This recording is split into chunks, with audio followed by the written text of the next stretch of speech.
When last we left the action, Talia Thalia fell out of the tree, shocking the son of the god of the sea. Now let's begin with the Titan's curse. And I've got a feeling things are going to get worse.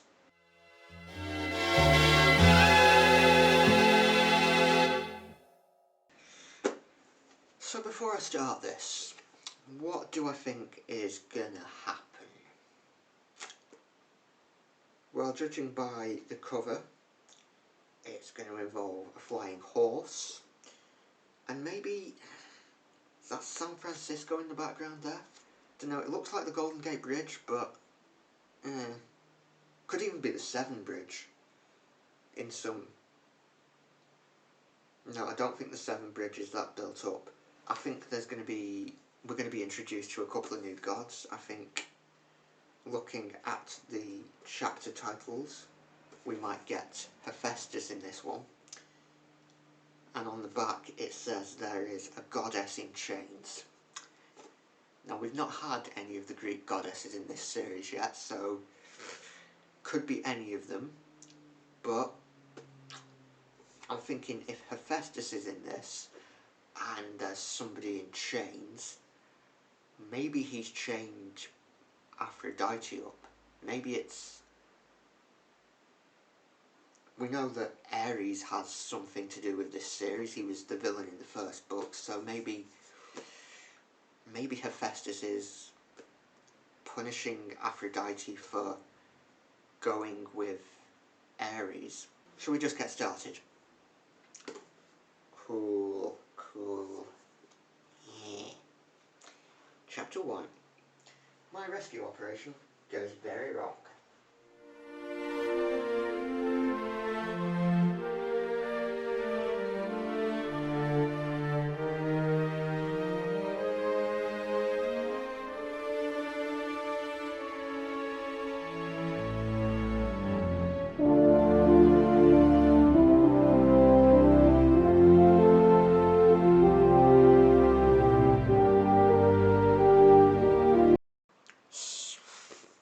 Thoughts on the first 3 chapters. I like how it gets straight into the action. It mentions San Francisco, like I predicted, although we haven't got there yet, but it got mentioned, so maybe San Francisco is going to appear. And we did get an appearance by a goddess, Artemis. Maybe she's the one who's going to end up in chains, maybe not. Maybe we'll still get Hephaestus kidnapping Aphrodite, maybe. But at this point, it's more likely to be Artemis. And judging by the cliffhanger for the chapter 3, maybe the next one will get Apollo as well. So this third book is The Labours of Hercules, right? But I'm wondering, we've seen a couple of the labours in the first 2 books, like the Hydra, Cerberus.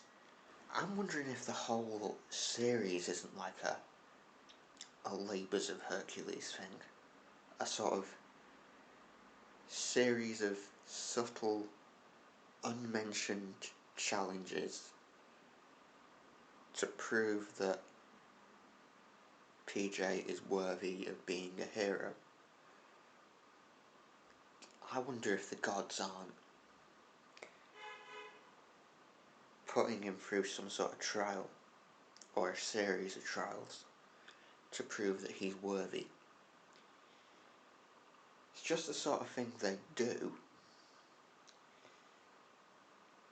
and I think it's going that way. Of course, 2 books and 3 chapters to go, so don't think we'll find out for a while yet. I have absolutely no idea where this series is going. Just finished this one, 3rd book, but I absolutely love it. I mean, this is... to be consistently good across 3 books, that takes a lot of skill. And I'm really looking forward to seeing in the last two books how all the threads come together. Really looking forward to seeing how it turns out. As usual, I will give my thoughts on this properly once I've got them sorted out in my head. Forgive me, mighty Poseidon, for I have sinned. It has been almost 2 weeks since my last confession. Okay, I've had other things to do, alright, I just never got round to filming what I thought about the book, so I enjoyed it more than I did the second one. A lot more, actually. This is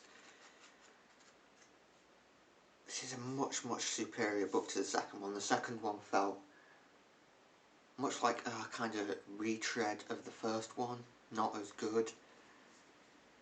I'm not sure if this is better than the first one, but I still liked it just as much. I think my favourite thing about it is that now the series has kind of established a formula, but by the end of this book the formula is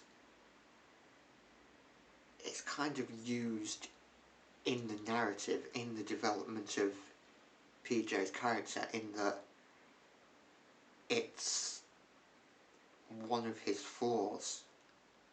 The formula becomes the character, and that is excellent writing. That is so clever, so brilliant, that I honestly didn't see that bit coming. That was pretty amazing. I really loved that bit. I was right about other gods and goddesses turning up. In fact, they all turned up at one point in this one. I wish we'd had something properly with Hephaestus in this, but maybe in the next book. Hopefully in the next book, because, well, hopefully in the next book we're introduced to the gods we haven't met yet. Hephaestus, mainly, Demeter. I'm really getting into this series now. Like, really getting into it. And I'm looking forward to seeing how it ends. Where it's going. Yeah, sure, it's young adult. It's probably, well, it is a kid's book, really, but this is better written and much more worth the time than a lot of adult books. There's a lot more thought that's gone into it. There's a lot more nuance. And it's a shame that this is just filed away under children's literature.